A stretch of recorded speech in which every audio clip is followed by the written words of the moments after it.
दोस्तों नमस्कार। मैं मायाराम बापू अपने चैनल साक्षी भाव ध्यान साधना में अपने सभी दोस्तों का बहुत बहुत स्वागत करता हूं। दोस्तों, मेरे एक मित्र ने पूछा है कि ध्यान करते समय हम निराकार रूप का ध्यान करें या फिर किसी चेहरे का जो हमें अच्छा लगता है। वैसे तो ये दोनों एक ही बात है। जो निराकार है, जिसका कोई आकार ही नहीं है, उसका आप क्या ध्यान करोगे, कैसे ध्यान करोगे?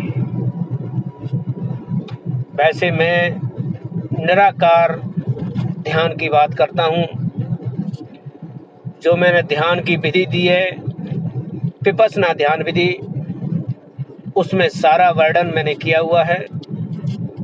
उस मेरे वीडियो को आप देख सकते हो और अच्छे से समझ सकते हो और उसके साथ साथ आप ध्यान कर सकते हो। लेकिन फिर भी मैं बता देता हूँ कि देखिए, शुरू में चाहे आप किसी मंत्र का जाप करते हो, चाहे आप किसी परमात्मा को किसी भी रूप में मानते हो, उसका कोई चित्र अपने मन में, अपने दिमाग में रखते हो, तो कुछ समय के लिए आप इन चीज़ों का उपयोग कर सकते हो। लेकिन दोस्तों, ध्यान रखना, मंत्र, किसी भी भगवान का चित्र अपने मन में रखना, ये सब हमारे लक्ष्य तक पहुंचने के लिए एक सीढ़ियां हैं।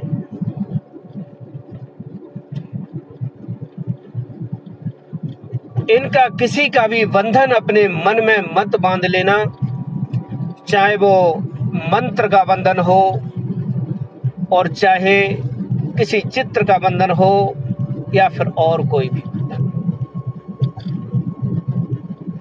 ये सिर्फ हमारे लक्ष्य तक पहुंचने के लिए सीढ़ियां हैं।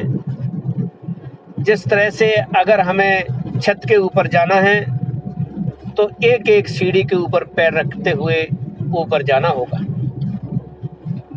लेकिन ध्यान रखो, ऊपर वाली सीढ़ी पे पैर रखने के लिए पहली सीढ़ी से पैर हटाना पड़ता है, तब ऊपर पहुंचेंगे।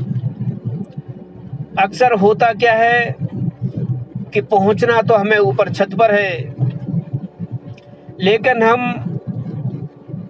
नीचे की सीढ़ियां या बीच की सीढ़ियों को पकड़ के ही बैठे रह जाते हैं। अगर हम उन्हीं सीढ़ियों को पकड़ के बैठे रह जाएंगे, वहां से पैर नहीं हटाएंगे, तो फिर ऊपर तक कैसे पहुंच पाएंगे? फिर तो हमारे साथ बहुत बड़ा धोखा हो जाएगा। हम एक अंधविश्वास में पड़े रहेंगे और अपने लक्ष्य तक कभी नहीं पहुंच पाएंगे। तो सीढ़ी दर सीढ़ी चढ़ते जाना है और अंततः अपने लक्ष्य तक पहुंचना है।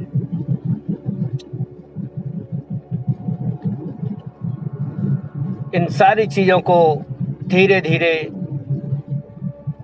ध्यान के साथ साथ जैसे जैसे आप बढ़ते जाओगे, छोड़ते चले जाओगे और अंततः ना मंत्र बचेगा, ना चित्र बचेगा, ना मंत्र जाप करने वाला बचेगा, ना और कुछ बचेगा।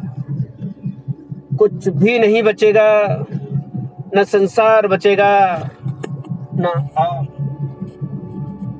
सब कुछ छूट जाएगा। अगर कुछ बचेगा तो आत्मा, सिर्फ आप रह जाओगे। तब आप अपने आप को जान पाओगे, परमात्मा को जान पाओगे। आप उसको जान पाओगे जिसे जानने के बाद और कुछ भी जानना शेष नहीं रह जाता है, जिसे पाने के बाद और कुछ भी पाना शेष नहीं रह जाता है, जहां पर पहुंचने के बाद मन ठहर जाता है। वो होता है परमानंद, वो होता है ज्ञान की प्राप्ति, वो होता है आत्म साक्षात्कार। वही है हमारा लक्ष्य, वहीं तक हमें पहुंचना है। तो है दोस्तों,